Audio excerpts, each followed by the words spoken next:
Hallelujah, स्तुति हो, तारीफ हो, जय जयकार हो, धन्यवाद हो परमेश्वर। महान परमेश्वर पिता का तहे दिल से हम धन्यवाद करते हैं। परमेश्वर की दया, परमेश्वर की कृपा हम सबों पर बनी रही और खुदा ने हमको एक बार ये अवसर दिया अपने अनुग्रह में कि हम इस तरह ऑनलाइन आकर खुदा की खिदमत करने पाएँ। और हम धन्यवादित हैं सिस्टर रेणुका डेनियल जी का और उनकी लाइट मिनिस्ट्री का, उनकी टीम का, जिन्होंने हमको ये अवसर प्रदान किया कि हम परमेश्वर के वचन की संगति करने पाएँ और खुदा के नाम को ऊंचा करने पाएँ। परमेश्वर की तारीफ़ करते हैं। परमेश्वर हम सबों के साथ अपनी भलाई प्रदान करता है और अपने अनुग्रह में हमको बढ़ाता है। हम परमेश्वर की तारीफ़ करते हैं।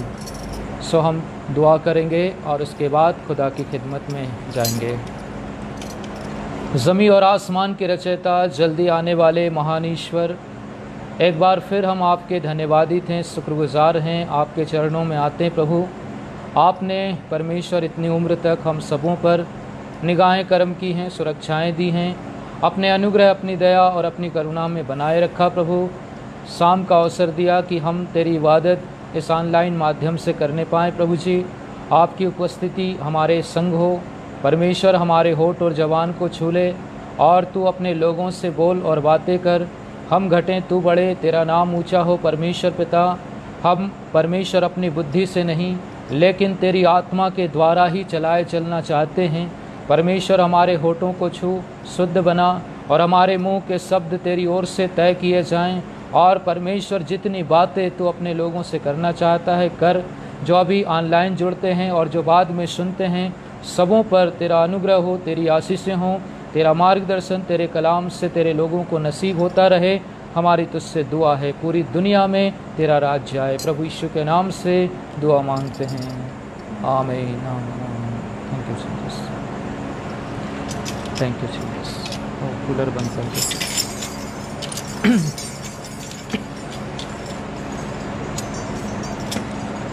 उसकी महिमा करो, बंधन टूट जाएंगे, मेरा यीशु मौजूद है यहाँ। उसकी महिमा करो, बंधन टूट जाएंगे, मेरा यीशु मौजूद है यहाँ। वो मौजूद है यहाँ, वो मौजूद है यहाँ, वो मौजूद है यहाँ, वो मौजूद है यहाँ, वो मौजूद है यहाँ, वो मौजूद है यहाँ, वो मौजूद है यहाँ, वो मौजूद है यहाँ। जितने बीमार हैं चंगे हो जाएंगे, मेरा यीशु मौजूद है यहाँ। जितने बीमार हैं चंगे हो जाएंगे, मेरा यीशु मौजूद है यहाँ। वो मौजूद है यहाँ, वो मौजूद है यहाँ, वो मौजूद है यहाँ, वो मौजूद है यहाँ, वो मौजूद है यहाँ, वो मौजूद है यहाँ, वो मौजूद है यहाँ, वो मौजूद है यहाँ। ना तू कमजोर हो, तेरी ताकत है वो तेरा हौसला, तेरी हिम्मत है वो, तेरी हिम्मत है वो। ना तो कमजोर हो, तेरी ताकत है वो तेरा हौसला, तेरी हिम्मत है वो, तेरी हिम्मत है वो। जितने कमजोर हैं नया बल पाएंगे, मेरा यीशु मौजूद है यहाँ। जितने कमजोर हैं नया बल पाएंगे, मेरा यीशु मौजूद है यहाँ। वो मौजूद है यहाँ, वो मौजूद है यहाँ, वो मौजूद है यहाँ, वो मौजूद है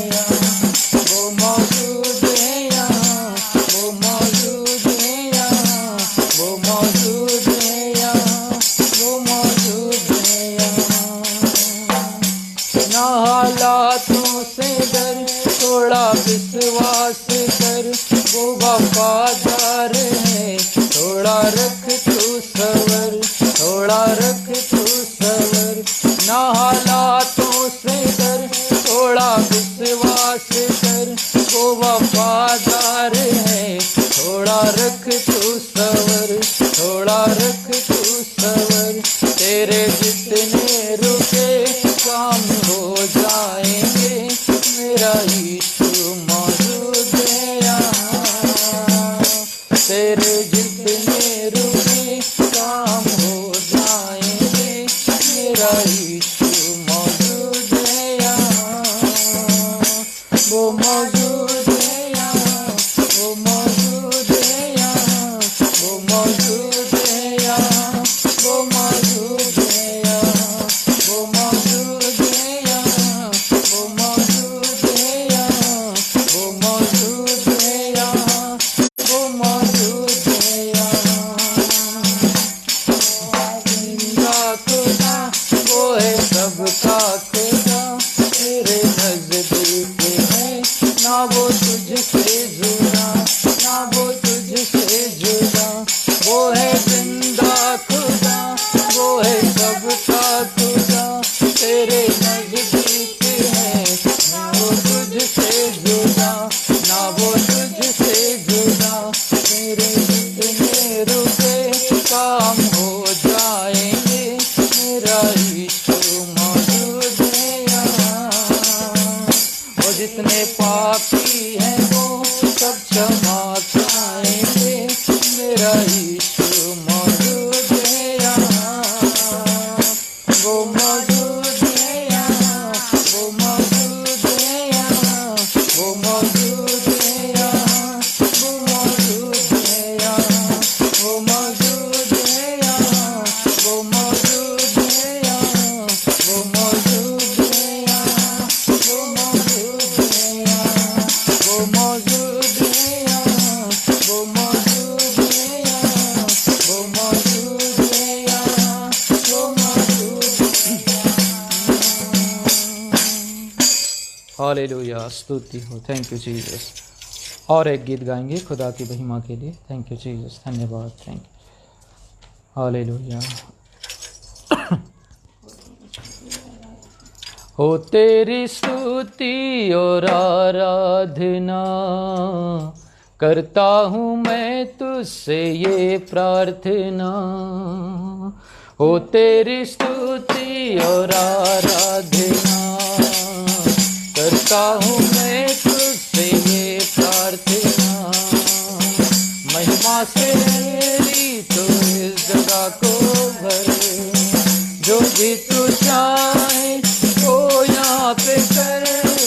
हाले हालेलुया, हालेलुया, हालेलुया, हालेलुया,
होती है।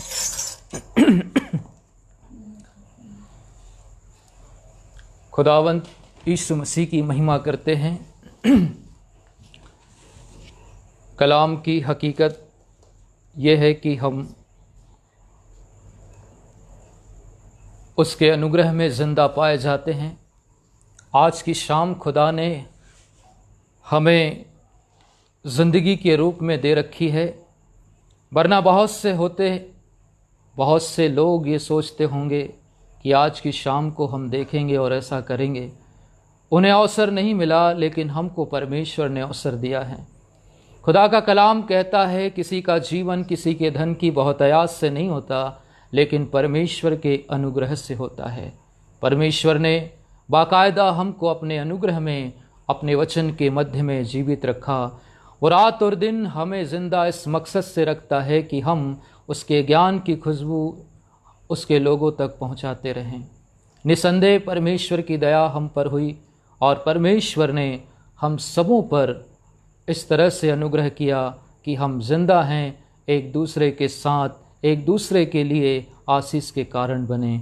परमेश्वर की तारीफ़ करते हैं मेरे प्रियो। आज जो समय परमेश्वर ने मुझे आप लोगों के साथ जुड़ने का दिया है, सिस्टर रेणुका जी के माध्यम से हम प्रभु का धन्यवाद करते हैं और सिस्टर को धन्यवाद करते हैं। परमेश्वर अति सहज से मिलने वाला परमेश्वर है हमारा, जो कलाम कहता है। हम जानते हैं कि प्रभु यीशु मसीह ने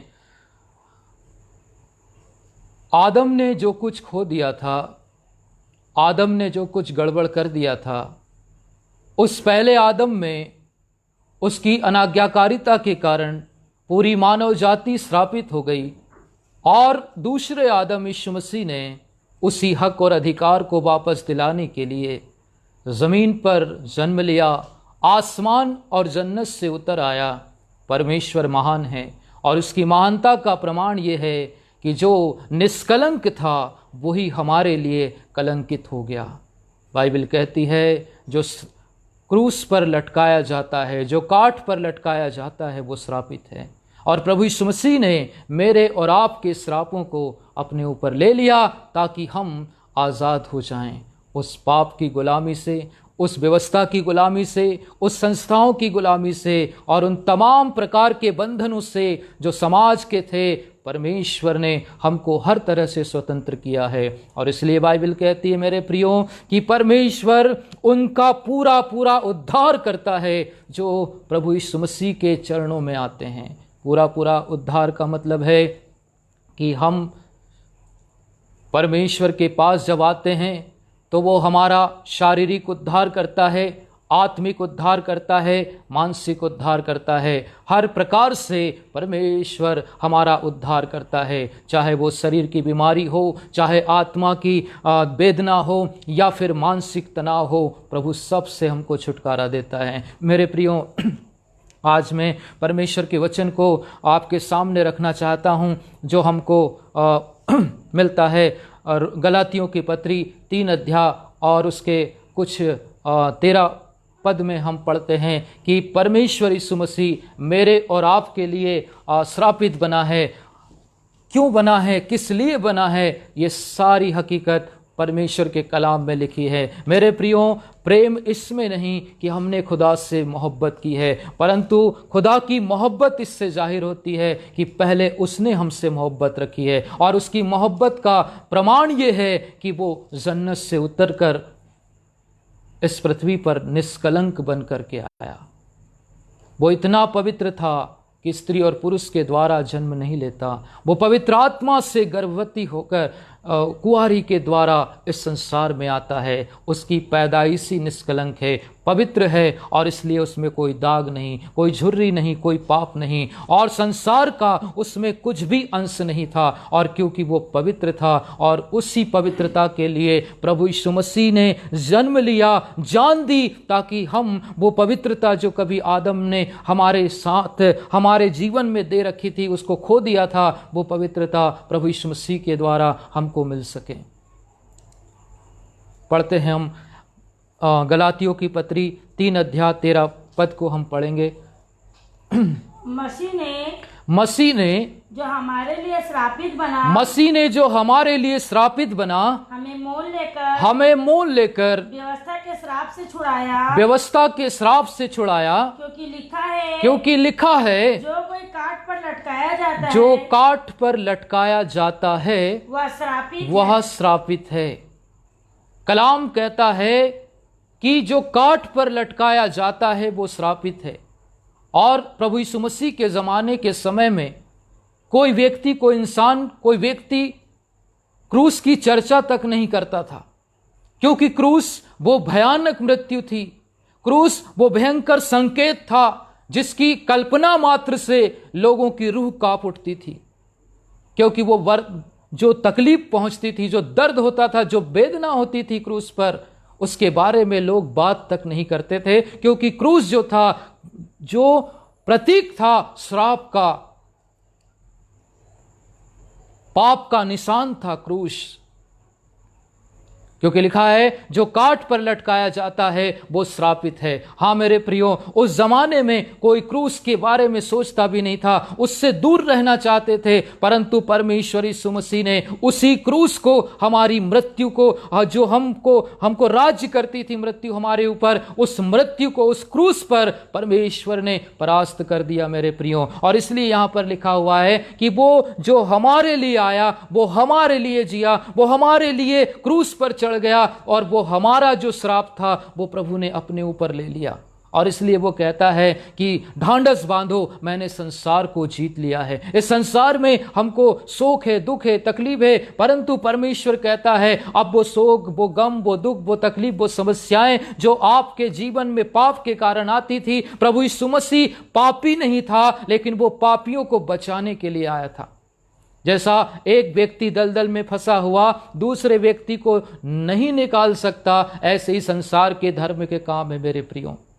लोग एक दूसरे को अच्छी बातें कह सकते हैं, धर्म की बातें कह सकते हैं, आत्मा की बातें कह सकते हैं, धर्म का सिद्धांत दे सकते हैं, लेकिन वो हमको इस लायक नहीं बना सकते कि हम परमेश्वर की हुजूरी में जा सकें, पवित्र मंदिर में और उसके स्वर्ग में जा सकें। किसी की इतनी ताकत नहीं, क्योंकि लिखा हुआ है जो अंधा अंधे को मार्ग दिखाए तो दोनों ही गड्ढे में गिरेंगे। और ये समाज और समाज की व्यवस्थाएं कुछ ऐसी ही है। परमेश्वर कहता है जब तक कोई सूरवीर दूसरे सूरवीर को बांध न ले, वो उस पर जय नहीं पा सकता। आदम के कारण, आदम की आज्ञा न मानने के कारण, आदम के पाप के कारण पूरी मानव जाति श्रापित हो गई और उसका दंड पूरी पृथ्वी पर मनुष्यों में आ गया। परंतु दूसरे आदम प्रभु यीशु मसीह ने आकर के वो दंड, वो श्राप, वो आज्ञाकारिता सब परमेश्वर ने अपने ऊपर ले ली। और बाइबल कहती है उसने दुख उठा उठा कर परमेश्वर की आज्ञाओं को मानना सीखा। क्या कहा गया था परमेश्वर के वचन में? ये कि तू सब कुछ खा सकता है लेकिन एक फल मत खाना। अदन की वाटिका में कई प्रकार के, हजारों प्रकार के वैरायटी के फल थे, लेकिन एक ही आज्ञा थी, तू उसको मत खाना, बाकी सब कुछ तेरा है मेरे प्रियो। और परमेश्वर के खिलाफ इंसान की जो आदत है चलने की, वो आज तक कायम है मेरे प्रियो। परमेश्वर कहता है ऐसा मत करो, इंसान वही करता है।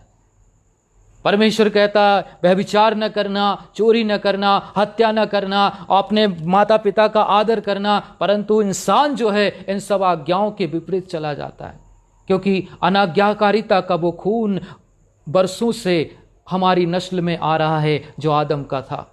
लेकिन बाइबल कहती है जितनों ने यीशु मसीह को ग्रहण किया, परमेश्वर ने उनको अपने पुत्र होने का अधिकार दिया। अर्थात वे जो मांस और लहू से पैदा नहीं होते, लेकिन वो आत्मा से और खून से, प्रभु यीशु मसीह के लहू से धुलकर पवित्र होकर वो आत्मा से जन्म लेते हैं, प्रभु परमेश्वर से जन्म लेते हैं, और वे मांस और लहू के भागी नहीं, अब वे आत्मा के अनुसार चलते हैं। बाइबल कहती है जो मसीह यीशु में है वो एक नई सृष्टि है, और वो इसलिए क्योंकि यीशु मसीह दूसरा आदम बनकर आया। पहले आदम में सब मरते हैं, दूसरे आदम में सब जीते हैं। उसका रीजन, उसका कारण यह है कि उसने वो क्रूस जो कभी श्रापित था उठाया।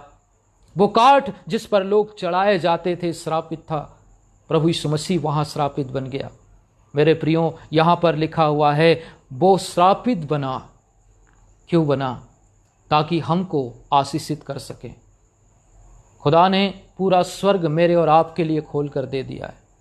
कलाम कहता है जीवन और मौत तेरे सामने हैं, जिसे चाहे उठा ले। आज पूरी दुनिया में पैगाम इंजिल का सुनाया जाता है, इस कदर सुनाया जाता है, हर भाषा में, हर देश में, हर जाति, हर धर्म, हर समुदाय में, हर वर्ग में परमेश्वर का प्रचार हो रहा है और बताया जा रहा है कि ये लोगों सुन लो, परमेश्वर आने वाला है, मौत आने वाली है। बाइबल कहती है मनुष्य आज रात को ही तेरा प्राण ले लिया जाएगा। और मेरे प्रियो, बाइबल कहती है कि हम ऐसे समय में जी रहे हैं जिसके बारे में परमेश्वर ने कहा, देखो मन फिराओ क्योंकि परमेश्वर का राज्य निकट है। परमेश्वर का राज्य निकट है, उससे पहले हमारी मौत भी निकट है। आज कोई ये कह नहीं सकता, दावा नहीं कर सकता कि कल वो जिंदा रहेगा या नहीं रहेगा। हम ऐसे माहौल में जी रहे हैं जहां चारों तरफ मौत का आतंक है और बाइबल कहती है कि मौत हमारी खिड़कियों से हमारे घरों में घुस आई है। मेरे प्रियो, परमेश्वर का वचन कहता है उसमें आ मिलो, उससे प्रार्थना करो, उससे गुड़गड़ाओ, उसके साथ अपने जीवन का पश्चाताप करो, मन फिराओ, क्योंकि समय परमेश्वर ने आज दिया है। कल ये समय हमको प्रभु दे न दे कोई गारंटी नहीं। इसलिए बाइबल कहती है हम श्रापित नहीं हैं, पर श्रापित हो सकते हैं यदि हम परमेश्वर के कलाम से दूर चले जाएं। पौलुस इस बात को बहुत अच्छे से फरमाता है कि जो वचन में नहीं चूकता वो सिद्ध पुरुष है, जो वचन के अनुसार चलता है वो सिद्ध पुरुष है, और जो वचन के अनुसार अपने आप को ढालता है वो सिद्ध पुरुष है। और परमेश्वर का वचन दाऊद भी कहता है, ऐ खुदा मैंने एक बर तुझसे मांगा है और वो बर ये है कि मैं जीवन भर तेरे भवन में रहने पाऊं और सर्वदा तेरी महिमा करने पाऊं। हमारा टारगेट प्रभु यीशु मसीह होना चाहिए, क्योंकि वो कहते हैं मेरा जाना तुम्हारे लिए अच्छा है, मैं जाऊंगा तो तुम्हारे लिए जगह तैयार करूंगा और फिर आऊंगा और फिर तुमको लेके जाऊंगा ताकि जहां मैं हूं वहां तुम भी रहो और तुम इज़राइल के 12 गोत्रों पर मेरे साथ बैठकर राज्य करोगे। ये बातें किस लिए और क्यों परमेश्वर ने की है, वो मेरे और आपके लिए है। मेरे प्रियो, बाइबल कहती है हम श्रापित थे और आज भी हैं अगर हमने मन नहीं फिराया। प्रभु यीशु मसीह आकर कहते हैं मन फिराओ क्योंकि स्वर्ग का राज्य जो है वो निकट है। यूहन्ना कहता है हे सांप के बच्चों, किसने तुमको जता दिया कि आने वाले क्रोध से बचो।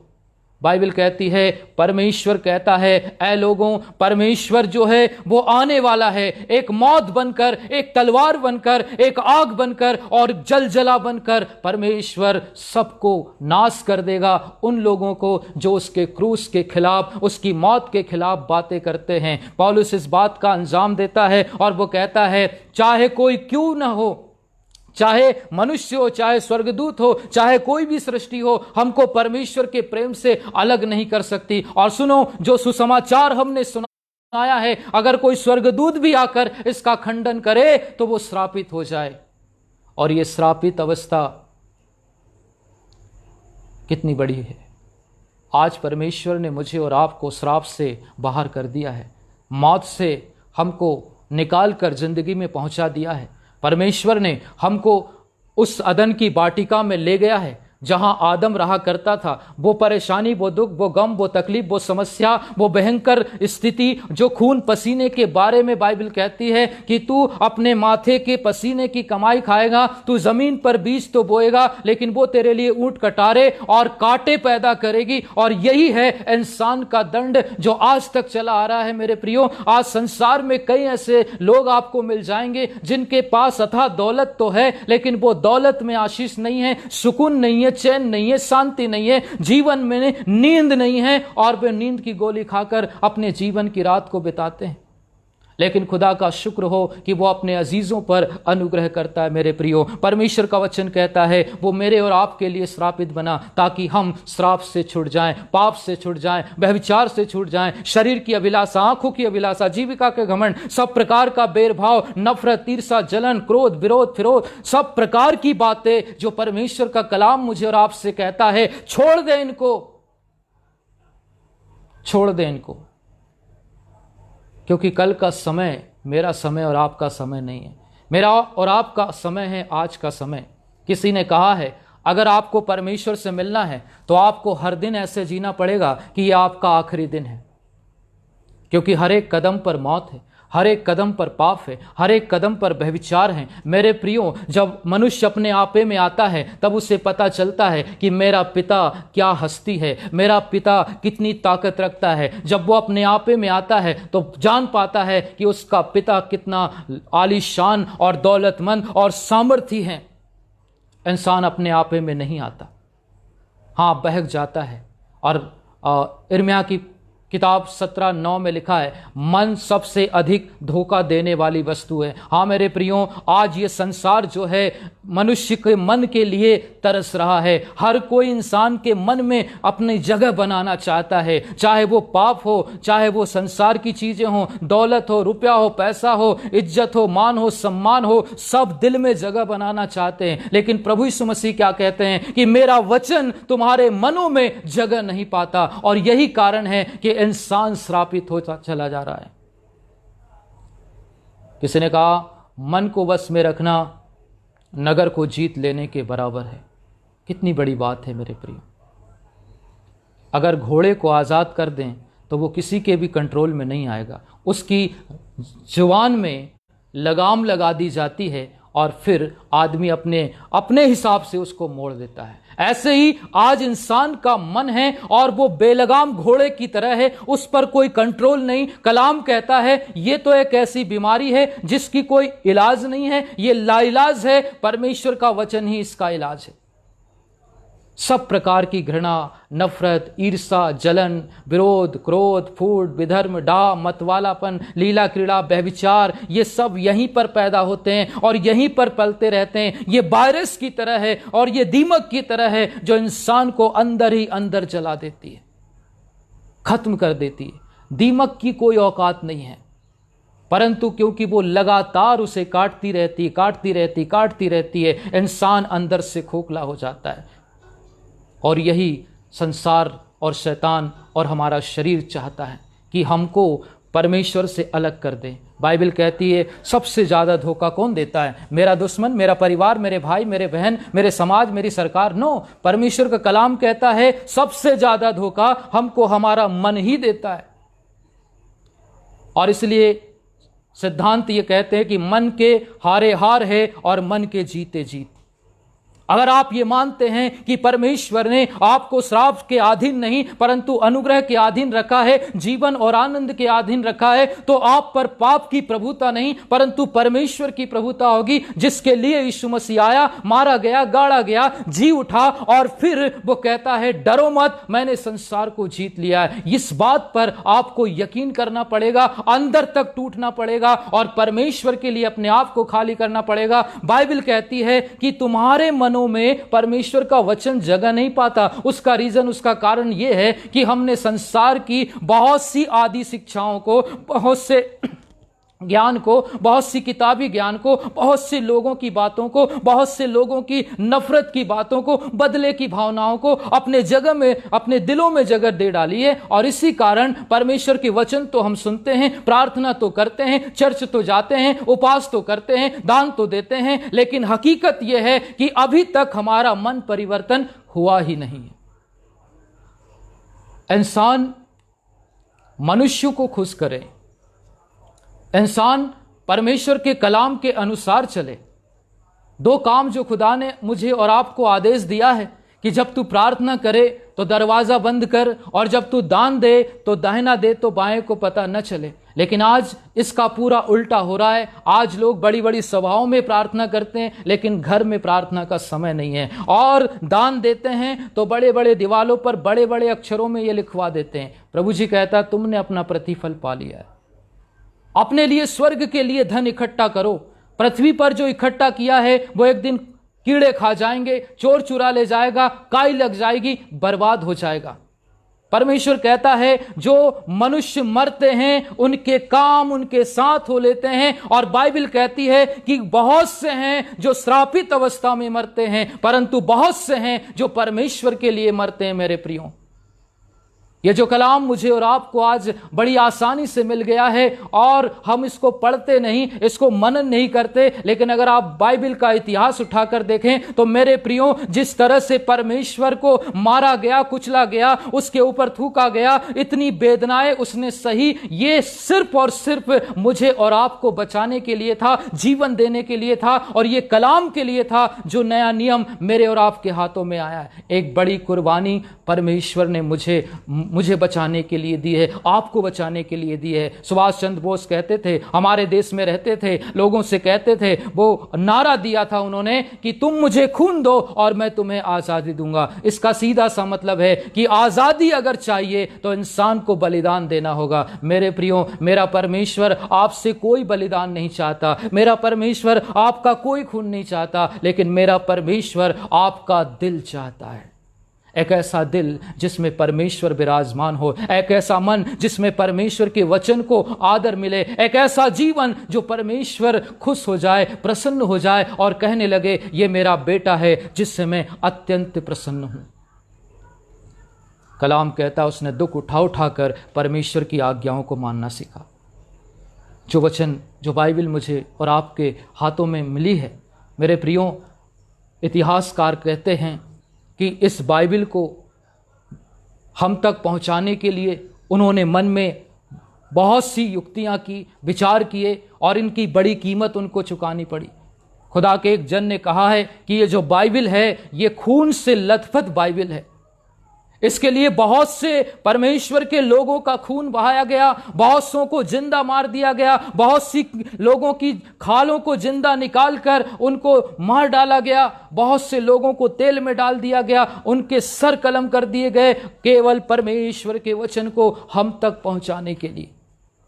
जिन लोगों ने परमेश्वर के वचन का प्रचार किया, जिन लोगों ने परमेश्वर के वचन को लिखा, जिन लोगों ने परमेश्वर के वचन का अनुवाद किया, जॉन विक्लिफ करके एक व्यक्ति थे जिन्होंने रोमन साम्राज्य के विरुद्ध में यह कहा कि बाइबल पर किसी एक बिशप का और किसी एक पास्टर का और किसी एक व्यक्ति का अधिकार नहीं, लेकिन यह अधिकार हर किसी को परमेश्वर ने दिया है। और इस कारण जॉन विक्लिफ ने अपनी जिंदगी से हाथ धो बैठा और उसको रोमन लोगों ने सजा सुनाई, और ऐसी सजा कि उनको जिंदा मार दिया गया और उनको कब्र में दफना दिया गया। और फिर कहते हैं कि कई सालों के बाद, लगभग 40 साल के बाद, उनकी कब्र को खुदाया गया और फिर उनकी कब्र में जो कुछ भी बचा था उसको आग में जलाया गया और फिर नदी में बहा दिया गया। और इस तरह से इतिहास के लोग बताते हैं कि जॉन विक्लिफ तो चला गया, लेकिन उसकी इच्छा थी कि हर किसी के हाथ में परमेश्वर का वचन जाए। और मेरे प्रियो, उसका जो खून था वो नदी के द्वारा, और जो उसकी मांसपेशियां थी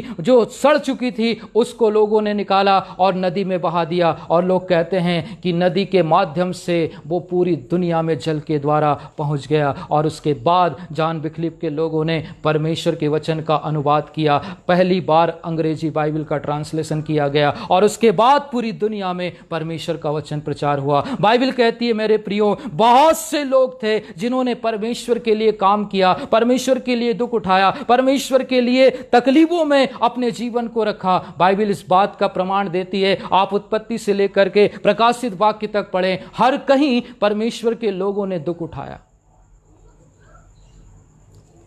12 चेलों में से 11 लोगों की मौत बड़ी भयानक हुई। मेरे प्रियो, पौलुस को भी मार दिया गया, पतरस को भी मार दिया गया। पतरस को तो क्रूस पर लटकाया और उल्टा लटका दिया गया, क्योंकि वो जानता था मेरा परमेश्वर मेरे लिए श्रापित हुआ है और मैं अपने आप को श्रापित नहीं होने दूंगा। उसने कहा, सुनो, तुमने मेरे प्रभु को सीधा क्रूस पर लटका दिया है और मैं इस लायक नहीं कि मुझे प्रभु की समानता में क्रूस पर लटकाया जाए। उसने कहा, चढ़ा दो मुझे क्रूस पर, लेकिन उल्टा, क्योंकि मैं अपने प्रभु की समानता में क्रूस पर नहीं चढ़ूंगा। निर्भीक गवाही, पतरस तो चला गया, लेकिन आज भी उसकी शहादत है, आज भी उसका जिक्र है। मेरे प्रियो, परमेश्वर का वचन कहता है, मत झुको संसार के सामने, मत झुको सरकार के सामने, मत झुको शरीर के सामने, मत झुको शैतान के सामने और मत झुको संसार के सामने। झुकने के लिए एकमात्र है, वो है परमेश्वर का दर, वो है परमेश्वर का जीवन जो उसने मेरे और आपके लिए दिया है। मेरे प्रियो, मोहब्बत यह है कि परमेश्वर ने मुझे और आपको बचाने के लिए अपनी जान दे दी। एक माँ का बेटा कुएं में गिर जाता है और बहुत से लोग चिल्लाते हैं, बचाओ बचाओ बचाओ। सैकड़ों लोग कुएं के आसपास खड़े हो जाते हैं, चिल्लाते रहते हैं, पर किसी की हिम्मत नहीं हुई कि कुएं में कूदकर उस बच्चे को बचा ले।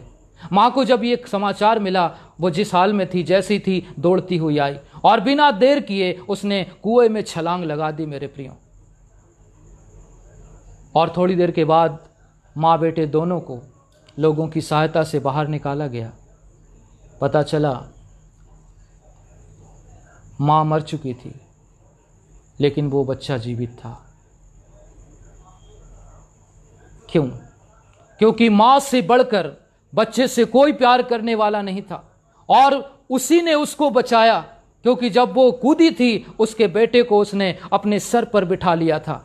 अगर थोड़ी देर हो जाती बच्चा मर जाता। मेरे प्रियो, परमेश्वर का वचन कहता है किनारे पर खड़े होकर बहुत से लोग आपको सलाह दे सकते हैं, ऐसा करो वैसा करो, शरीर को चंगा करने की बातें कह सकते हैं, यहाँ जाओ वहाँ जाओ, ये बाबा वो बाबा, इस तरह से लोग हमको सलाह दे सकते हैं, परंतु वास्तव में वो हमसे प्यार नहीं करते। वो चिल्लाएंगे संत गुरु सिद्ध और बहुत से धार्मिक बातें, लेकिन वो हमारा उद्धार नहीं करती, वो हमसे प्यार नहीं करते। प्यार केवल परमेश्वर करता है। जैसे एक माँ अपने बच्चे को बचाने के लिए कुएं में छलांग लगा देती है, वैसे ही मेरे प्रियो, मेरे परमेश्वर ने, यीशु मसीह ने स्वर्ग से सीधे पृथ्वी पर छलांग लगाई है और ताकि आप और हम बच जाएं, और उसने बचा लिया है। बाइबल कहती है प्रभु यीशु मसीह ठीक समय पर हमारे लिए कुर्बान हुए।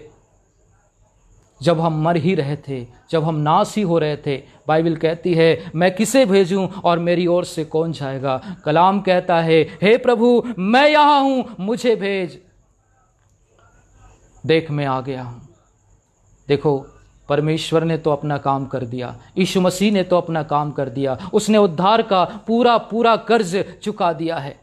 अब कोई शेष धन बाकी नहीं है। उसने हमारा बोझ उठा लिया, उसने हमारे पाप उठा लिए, उसने हमारे श्राप उठा लिए, उसने हमारी तमाम प्रकार की बुराइयों को अपने ऊपर उठा लिया, क्योंकि वो पूरा पूरा मनुष्य बनकर आया और पूरा पूरा परमेश्वर था। मेरे प्रियो, प्रभु यीशु मसीह हर प्रकार की तकलीफों से गुजर कर गया है।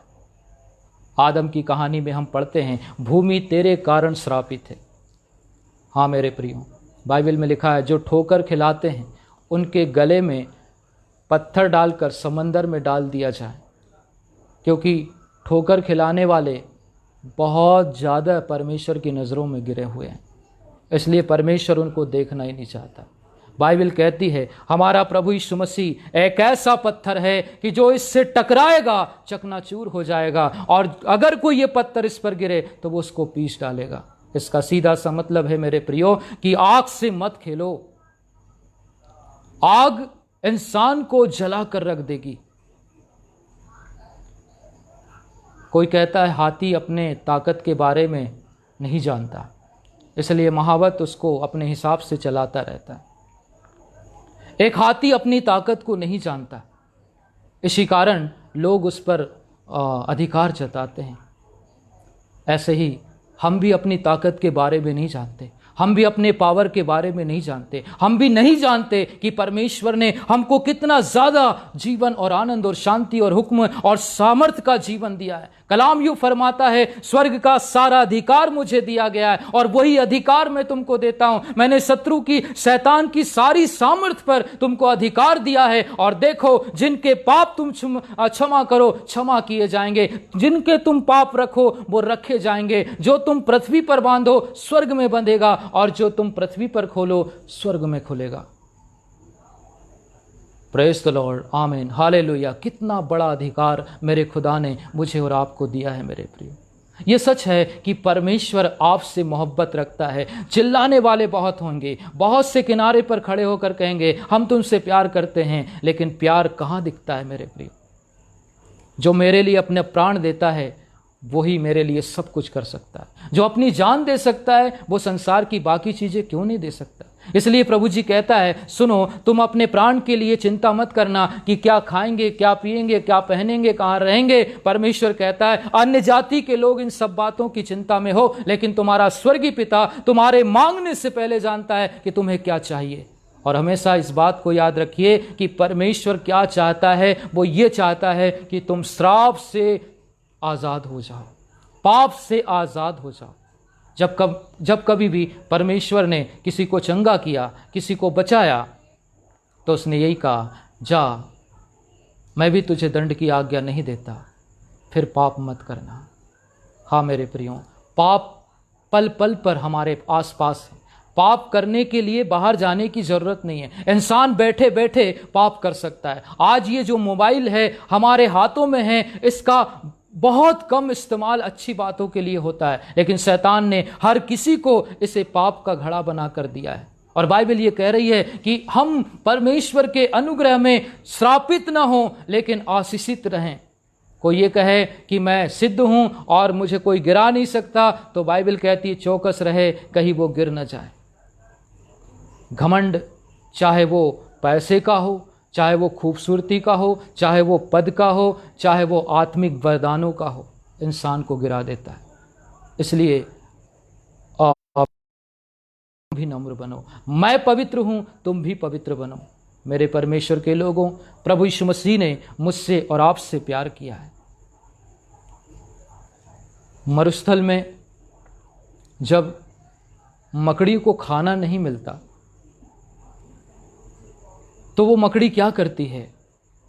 अपने बच्चों को जीवित रखने के लिए वो अपने शरीर को मार देती है, और इसलिए मार देती है कि उसके बच्चे उससे खाकर जीवित रहे। मेरे प्रिय, प्रभु यीशु मसीह कहते हैं कि मेरा जो शरीर है वो तुम्हारे लिए रोटी है, और मेरा खून है जो तुम्हारे लिए प्यास बुझाता है। और बाइबल में लिखा है, जो मेरा मांस खाता है और जो मेरा खून पीता है वही मेरा बेटा और बेटी है, क्योंकि वास्तव में मेरा मांस खाने की वस्तु है। प्रभु का कलाम कहता है, उसने मुझे और आपको जीवन देने के लिए अपना कतरा कतरा लहू बहा दिया। उसने अपने शरीर पर इतने जख्म पाए कि मेरे प्रभु के लोगों, बाइबल कहती है कि उसका रूप बहुत कुरूप हो गया था, यहाँ तक कि उसकी पहचान नहीं होती थी। इतना बदसूरत हो गया था मेरा प्रभु, क्योंकि लोगों ने उस पर इतने दुख और इतने तकलीफ पहुंचाई थी कि उसका रूप भी पहचाना नहीं जाता था।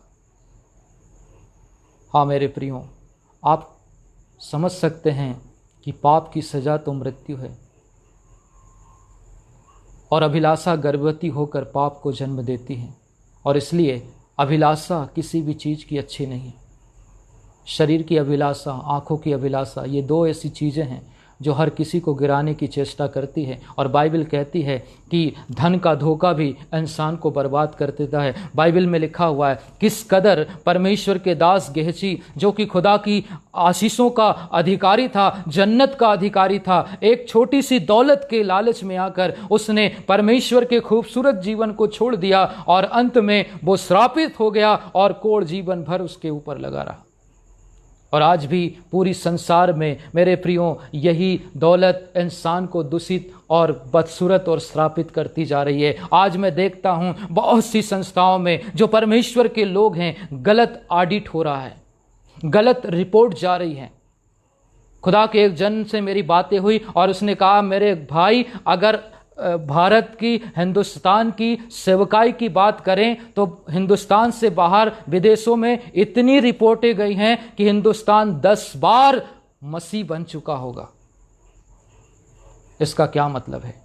इसका सीधा सा मतलब है मेरे प्रियो कि परमेश्वर ईमानदारी चाहता है, परमेश्वर छटनी कर देगा। बाइबल कहती है, उसने मुझे आपको बचाने के लिए अपना कतरा कतरा खून बहाया। और ये कोई नई बात नहीं हमारे लिए, 2000 साल से हम इसी बात को कहते आ रहे हैं, लेकिन हर बार हम उसको सुना अनसुना कर देते हैं। मैंने कहा, पाप की सजा तो मृत्यु है, पर यह मृत्यु आसानी से नहीं मिलती। ये ठीक वैसे ही मृत्यु मिलने वाली है जैसे यीशु मसीह को मिली थी। ये वही दंड है पाप का जो यीशु मसीह ने उठाया। जहां मुझे और आपको मरना था, वहां परमेश्वर मर गया। जहां परमेश्वर मरा, दुख उठाया, वहां मुझे और आपको होना चाहिए था, क्योंकि पाप तो हमने किए, सजा भी हमको मिली। और बाइबल कहती है कि जो पाप करेगा वही मरेगा, परंतु धन्य है वे जो परमेश्वर के वचन के अनुरूप अपने आप को ढालते हैं। खुदा इस बात पर हमको समझाता है, सिखाता है कि आदम ने जो अधिकार उस समय खो दिया था, वो अधिकार परमेश्वर मुझे और आपको देने के लिए क्रूस पर आया। और जो सजा पाप की थी, वो यही सजा थी आदम के गुनाह की, और इसलिए पहले आदम में तो हम मरते हैं, परंतु दूसरे आदम में हम जीवन पाते हैं। पहले आदम को परमेश्वर ने स्वर्ग से अदन से बाहर कर दिया, दूसरे आदम ने उसी स्वर्ग को पाने के लिए अपने आप को दे दिया और हमको अंदर कर दिया। अब हम स्वर्ग के नागरिक हैं, अब हमारा प्रभु आने वाला है और हम स्वर्ग जाएंगे। लेकिन वो शख्स ऐसा लिखा हुआ है कि वही शख्स उसमें प्रवेश करेगा जिसकी चाल चलन पवित्र हो, जिसका मन खराई से चलता हो, जो कभी गुनाह और अपराध न करता हो, जो खुदा से डरता हो, खुदा के अनुग्रह में चलता हो। कि परमेश्वर ने जिस तरह से दुख उठाया, हम उस दुख से बचें, क्योंकि वो पाप की सजा है मेरे प्रियो, वही पाप की सजा है। पाप की सजा ये नहीं जैसे आज सऊदी अरब में कोई गुनाह करता है, पाप करता है, उसका सर धड़ से अलग कर दिया जाता, एक ही झटके में मौत आ जाती। प्रभु ऐसी सजा इंसान को नहीं देगा। कहते हैं ना, तड़पा तड़पा कर, रुला रुला कर, जख्म देकर, जख्म पर नमक छिड़क कर जो तकलीफें आती है, वही तकलीफ है पाप की सजा। मृत्यु नहीं है, न तो जन्नत में मृत्यु है और न नरक में मृत्यु है, अनंत जीवन है मेरे प्रियो। स्वर्ग में भी अनंत जीवन है और नरक में भी अनंत जीवन है। परंतु स्वर्ग गए तो ठीक, आनंद ही आनंद, वो आनंद जो आदम उठाता था, परमेश्वर की संगति में था, बेहतरीन फल फूल और हरा भरा जीवन था, कोई खून पसीना नहीं, कोई दाग धब्बे नहीं, आनंद ही आनंद। लेकिन एक बार अगर भूल से भी इंसान नरक चला गया, मेरे प्रियो, ये वेदना जो प्रभु ने चंद दिन में सही, वो हमको लगातार न पता न जाने कितने हजार साल तक उठाना पड़ेगा। दंड खुदा का बड़ा भयंकर होता है। नरक के बारे में समय नहीं है कि मैं आपको बताऊं, क्योंकि लिखा हुआ है इंसान जो बोता है वही काटता है। हो नहीं सकता कि आप गेहूं बो दें और चने की फसल को प्राप्त करें। हो नहीं सकता कि आप सेव लगाएं और आपको अनार मिले। आप जो बो रहे हैं आप वही काटेंगे। आप धर्म बोएंगे, आप धर्म काटेंगे। आप पाप बोएंगे, आप पाप काटेंगे। और परमेश्वर का वचन कहता है, हकीकत यह है कि हमारी जिंदगी के दिन तय कर दिए गए हैं, पर अफसोस कि वो दिन मुझे और आपको पता नहीं। इसलिए हर दिन बड़े डर और भय के साथ हमको बिताना है। एक वचन और पढ़ेंगे परमेश्वर के वचन से और उसके बाद हम अंतिम क्षण में जाएंगे। उत्पत्ति की किताब निकालेंगे और उसका 3 अध्याय और 18 पद को जरा सा हम पढ़ लेंगे। उत्पत्ति 3 और 17 से 18। हालेलुया। और आदम से उसने कहा, परमेश्वर ने कहा, तूने जो अपनी पत्नी की बात सुनी और जिस वृक्ष के फल के विषय और में, जिस वृक्ष के विषय में मैंने तुझे आज्ञा दी थी कि तू उसे न खाना और उसको तूने खाया। देखिए, हम इस संसार में रहते हैं, हर किसी की बात सुनते हैं, अच्छी बात है, परंतु जो अच्छी है उसको पकड़ के रखो और जो बेकार है उसको छोड़ दो। और फिर चाहे वो हमारा रिश्ता कितना ही बड़ा क्यों ना हो, बेटे का फर्ज है कि वो माँ बाप की आज्ञा का पालन करे। लेकिन अगर माँ बाप ये कहे कि तू ये गलत काम कर, चोरी कर, कुछ भी कर, शराब पी और सब प्रकार का गुनाह कर, प्रभु के साथ अन्याय कर, तो फिर हमें उनकी नहीं, हमें परमेश्वर की ही बात को मानना चाहिए। तो कलाम यही बताता है कि तूने जो अपनी पत्नी की बात मानी, कलाम कहता है हमें किसकी बात मानना है। प्रभु जी कहते हैं, जो मुझसे बढ़कर अपने बच्चों से, अपनी पत्नी से, अपनी दौलत से, अपने परिवार से, अपने माँ बाप से प्यार करता है, वो मेरे राज्य के योग्य नहीं है। और इसलिए बाइबल में लिखा हुआ है कि तूने जो अपनी पत्नी की बात मानी, इस कारण, पढ़ेंगे आगे, तूने जो अपनी पत्नी की बात मानी, इसलिए भूमि तेरे कारण श्रापित और है। इसी कारण भूमि तेरे कारण क्या है? श्रापित है। मेरे प्रियो, हम इस संसार में जो रहते हैं, यहाँ पर बहुत सी आवाज़ें आती रहती है, हमारे कानों में गुनगुनाती रहती है। चाहे वो रिश्तों की आवाज़ हो, चाहे वो समाज की आवाज़ हो, चाहे वो पड़ोसी की आवाज़ हो, चाहे वो मसीह की आवाज़ हो, चाहे शैतान की आवाज़ हो, चाहे तत्वज्ञान की आवाज़ हो, विज्ञान की आवाज़ हो, डॉक्टर की आवाज़ हो, हर किसी की आवाज़ हमारे मनों में, कानों में आएगी। लेकिन हमको सुनना किसकी है? कोई कहता है सबकी सुनो लेकिन अपने मन की करो। मैं भी कहता हूँ सबकी सुनो लेकिन बाइबल के अनुसार करो, ताकि आप वो श्राप से बच जाएं, ताकि हम उस मृत्यु से बच जाएं। जो क्रूस की मृत्यु थी वही पाप की सजा है और कोई दूसरी सजा नहीं।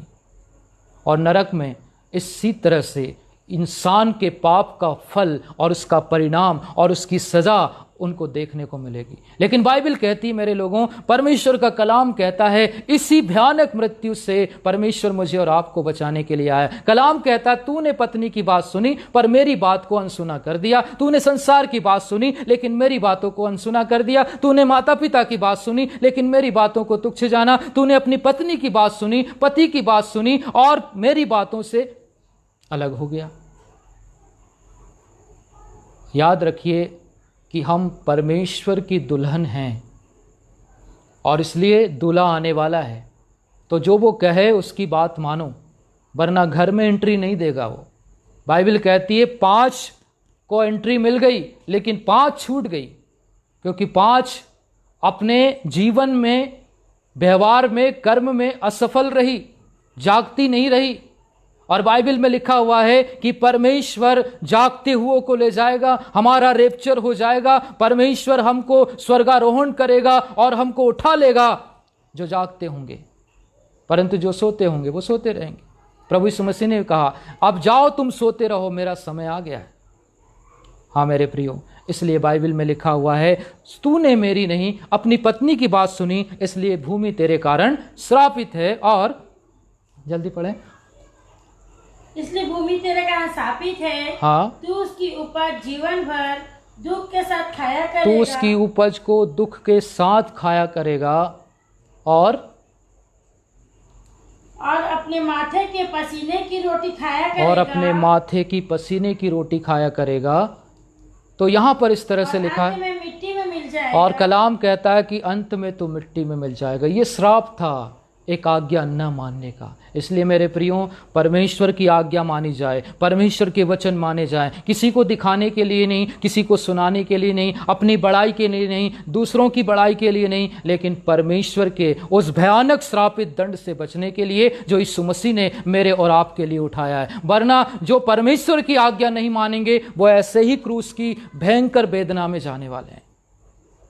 वो श्रापित इसलिए बना ताकि हमको आशीषित कर सके, और इंसान फिर भी श्रापित रहेगा अपने मन की कठोरता के कारण, धोखे के कारण, पैसे के कारण और अपनी छोटी सी जिंदगी के लिए झूठ बोलने के कारण वो नरक की आग में चला जाएगा। मेरे प्रियो, कलाम इस बात को बताता है कि परमेश्वर ने आपको और मुझको जो दुख भरी रोटी के लिए कहा है कि तुम सवेरे उठते हो दुख भरी रोटी खाते हो, लेकिन बाइबल कहती है जो खून पसीने की बात हम यहाँ पर पढ़ते हैं, बाइबल को उस पद को याद कीजिए जब प्रभु यीशु मसीह गतसमनी के बाग में गए और उनका जो पसीना है वो खून बनकर टपक रहा था। मेरे प्रियो, वो खून, वो पसीना जो परमेश्वर ने श्राप के रूप में इंसान को दिया, प्रभु यीशु मसीह के बदन से निकला। हाँ मेरे प्रियो, इसलिए वो दर्द, वो पीड़ा जो मेरे प्रभु ने उठाई है, इसलिए उठाई है कि मेरे बाद किसी को भी ये पीड़ा पाप के कारण न उठाना पड़े। लेकिन फिर मैं आपको बता दूं, परमेश्वर का कलाम कहता है उसने जो श्रापित बना, हमको व्यवस्थाओं से मोल ले लिया, समाज से मोल ले लिया, संसार से मोल ले लिया, शैतान से मोल ले लिया, हर शख्स से हमको उसने खरीद लिया, उसकी कीमत अदा कर दी है। और अब हमको मनमाना नहीं लेकिन एक दास का रूप धारण करना है, एक भेड़ का रूप धारण करना है, एक परमेश्वर के विश्वासी का रूप धारण करना है। और ये कहना है पौलुस के साथ कि अब मैं जीवित न रहा लेकिन मसीह मुझ में जीवित है। मैं संसार की नजर में, संसार मेरी नजर में क्रूस पर चढ़ाया गया हूं और मैं निशाने की ओर दौड़ा चला जाता हूं। और यही परमेश्वर आपसे और मुझसे उम्मीद रखता है। मेरे प्रियो, बहुत कुछ मुझे बोलना है लेकिन समय खत्म हो गया है। मेरे प्रियो, परमेश्वर का वचन कहता है वो श्रापित बना है। वो छलांग, बचाने वाली छलांग परमेश्वर ने लगाई है, बाकी सब दरवाजे पर खड़े हैं, किनारे पर खड़े हैं और चिल्ला रहे हैं कि ऐसा करो वैसा करो तो तुमको स्वर्ग मिल जाएगा। संत ऐसा चिल्ला रहे हैं, लेकिन हमारा प्रभु रास्ता नहीं बताता। वो तो हमसे मोहब्बत रखता है, बचाने के लिए सीधे स्वर्ग से ज़मीन पर छलांग लगा देता है ताकि हम जिंदा रहें, हम वजूद में रहें, हम परमेश्वर के संग रहें। परमेश्वर पिता इस कलाम पर मुझे और आपको आशीष फरमाए, उसकी मोहब्बत अब्दी मोहब्बत बनकर हमारे हृदय में राज्य करे, ऐसी मेरी प्रार्थना है। परमेश्वर हम सबों पर निगाहें करम करें। आमीन, आमीन, आमीन। Thank you Jesus.